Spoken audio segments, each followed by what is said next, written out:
Are pest sprays safe? How much damage can hornworms and nematodes do? And what exactly is blight? Get your green thumb ready and stay tuned. Here are 18 tips that are bound to make this year's tomato harvest more bountiful. Unlike some neighbors, as gardeners, we know how to take care of our yards. I think we're still in your yard. How do you know? Any other yard, the grass would be shorter. But when we progress from mere grass and flowers to full-on vegetables, you may not know the best time to plant your tomatoes. To make things easier right off the bat, you should only plant tomatoes that are suitable for your climate. This means cool climate tomatoes do best in areas that don't have a long growing season, while hot climate tomatoes do better in, you guessed it, areas that have warmer seasons. Gardening know-how explains that you can also look for other varieties, such as tomatoes that resist disease or produce the right kind of fruit. For example, if you plan on making sauces, you may want to go with Roma or plum tomatoes, while cherry tomatoes offer a sweet flavor for all kinds of dishes. Tomatoes need slightly acidic soil that drains well. The University of New Hampshire suggests planting your tomatoes in a soil with a pH range from 6.2 to 6.8. A lack of nitrogen will make your plants grow lovely leaves, but very little in terms of fruit. The best way to know the pH levels of your soil is to have it tested. If you can't test your soil, there's another way. Apply 2.5 pounds of a 10-10-10 fertilizer per every 100 square feet of garden area into the soil 2 weeks before planting. When growing tomato seedlings, keep in mind that they like their own space, even when they're young. According to the spruce, tight spaces might actually stress tomato plants, making them susceptible to disease. For the best results, plant seeds in different containers after they grow their first true leaves. Once outside, they need plenty of room to grow. Gardening know-how explains that a general rule of thumb is to leave 24 to 36 inches between each plant. Generous spacing allows light to make it to the lower leaves of the plant. All seedlings are sensitive, and tomatoes are no different. When you are ready to move them outside, you should prepare them for the upcoming temperature changes. According to SF Gate, exposing the plants to cold temperatures can affect their growth rate and how they produce fruit later on. Before you move the plant outdoors, you should cut back on water and fertilizer for 1 week. When the temperature will be over 60 degrees, move the seedlings to a shelter outside. Move them back inside for the night, and after a week of nights spent indoors, move the plants outside again. Leave them outside overnight if the temperature is not expected to fall below 50 degrees. To complete the hardening process, leave the seedlings out for about a week before transplanting them. When growing tomatoes from seeds, it's important to give the baby plants plenty of direct light. The spruce recommends 14 to 18 hours of light per day is good. If necessary, use artificial lighting. When it comes to tomato plants, more light means more love. You love your plant, don't you? It's my best friend. Always happy. No questions. If you're using fluorescent grow lights, keep the plants a couple of inches away from the light source and adjust the space as the plants grow taller. When the tomatoes are ready to go outside, place the plants in the sunniest part of your garden. SF Gate notes that mature tomato plants need at least 8 hours of sun per day, with morning light preferred. If your afternoons get sunny, make sure you give your plants some sort of shade to bear the higher temperatures. The spruce points out that tomatoes grow roots from all parts of their stem. With this in mind, the part of the stem that's underground will grow roots and provide support for the plant. More roots means that your plant will have more opportunities to consume water and other nutrients from the soil. Deep roots, on the other hand, means that your plant has more opportunities to find water. The spruce recommends burying your plant in a hole up to the bottom of the healthiest leaves on the plant and removing any small leaves that you intend on burying. Always loosen the root ball before planting and water the plant immediately after transplanting. When your tomato plants get big enough, they'll need support. Better Homes and Gardens recommends staking plants early to prevent root damage later on.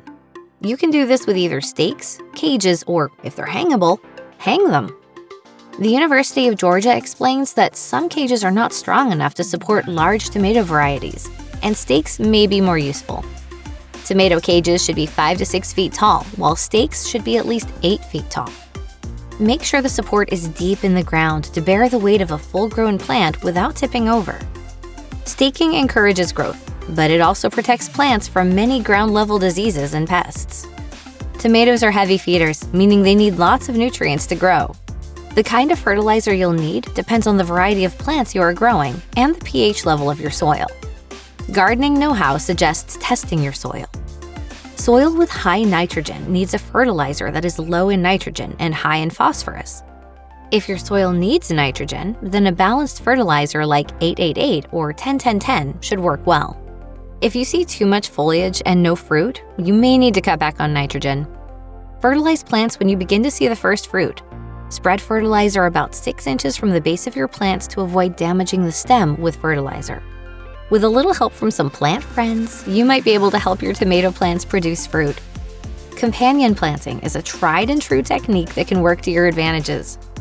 According to gardening know-how, garlic's odor repels pests. Tall tomato plants provide shade for spinach, arugula, and lettuce. Asparagus repels worms that feast on tomato plants. Herbs offer benefits too. Borage and marigold repel the tomato hornworm.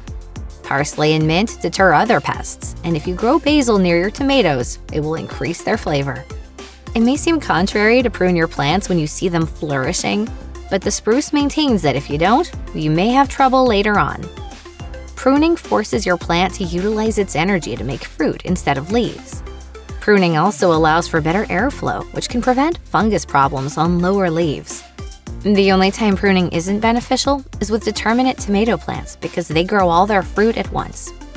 Start by removing suckers, or the small stems that grow between the main stem and branches when they are small. Don't remove too many suckers or stems at once because this can stress your little high-achieving tomatoes. Now listen, I don't want you getting stressed out just because you're in the mother of all garden shows. Tomato plants need plenty of water and moist soil. This can be difficult to maintain outside, so it pays to be diligent. During summer months, or when it rains less than 1 inch of rain per week, Better Homes and Gardens recommends watering your plants, either with a sprinkler, an irrigation system, or by hand. SF Gate suggests watering 1 to 2 inches per week and saturating the soil when doing so. In the middle of summer, you may need to water your plants more often. Water them if they begin to droop or if the soil is dry to the touch. Mulching prevents weeds from sprouting up around your tomato plants, and it keeps the soil from drying out. You have several different options when it comes to what to use for a mulch. If you use straw, stack it anywhere from 3 to 6 inches tall around the plants. Composted leaves, wood chips, and grass clippings are also excellent mulch. Landscape fabric is another choice, but keep in mind darker colors heat the soil. Other options include peat moss and pine bark. Keep any mulch away from the stem of the plants to avoid the spread of any disease. Newsflash: self-pollination can be difficult or impossible for tomatoes when faced with high temperatures around 85 to 90 degrees Fahrenheit or high humidity, according to Bonnie Plants. When this happens constantly, your plants won't grow fruit abundantly.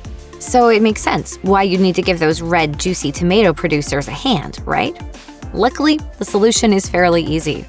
All you have to do is grow plants near your tomatoes that attract natural pollinators like bees to your garden. Some of these plants include sunflowers, Chinese bellflowers, lavender, and others recommended by Safer brand. In order to plant tomatoes successfully, gardeners and hobbyists should keep a close watch on their tomato plants in order to pick the fruits off their stalks once they are ready. If you leave blossoms hanging, they'll actually hinder the circulation of nutrients to the areas where nutrients are the most needed. This is especially prone in younger tomato fruits. If your plants happen to wind up with an abundance of green tomatoes, take the recommendation from Empress of Dirt. If they're large, round tomatoes, pluck them off the vine and then let them ripen. Pest attacks on tomatoes are often inevitable.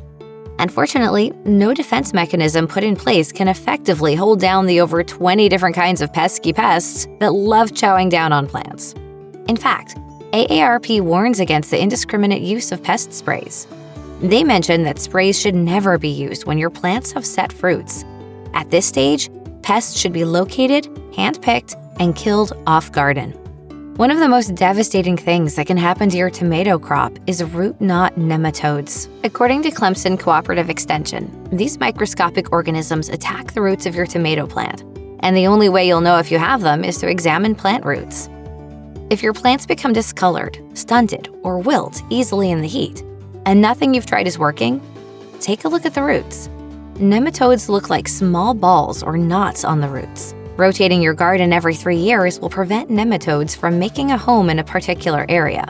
The University of Florida suggests planting cowpea, sun hemp, sorghum Sudan grass, marigold, joint vetch, velvet bean, hairy indigo, castor, sesame, and red clover to help deal with the problem. We know it's a mouthful, but one day, when people ask you how you protect your tomatoes, maybe you can even sing them a rhyme. Mistress Mary, quite contrary, how did your garden grow?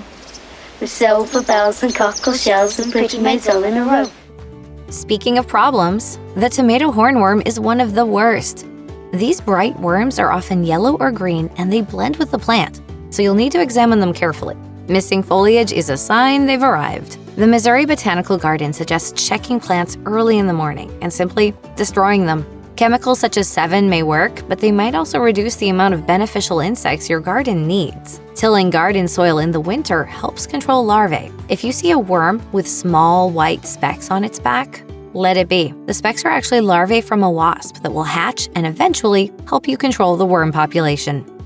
Hornworms aren't the only problems you might encounter with tomato plants. If you see blossom end rot, make sure the plants are getting enough water. The University of Minnesota recommends if you see fruit with blossom end rot, remove them. Another problem to keep an eye out for is bacterial wilt. According to Clemson Cooperative Extension, wilting plants might mean your plants have bacteria wilt, which comes from the soil. To avoid bacterial wilt, rotate the soil and avoid planting tomato plants with other susceptible plants like eggplant, potatoes, and pepper plants. Blight looks like small brown spots on leaves, and avoiding wet leaves and keeping potassium levels in the soil down can help. Check out one of our newest videos right here. Plus, even more House Digest videos about gardening tips are coming soon. Subscribe to our YouTube channel and hit the bell so you don't miss a single one.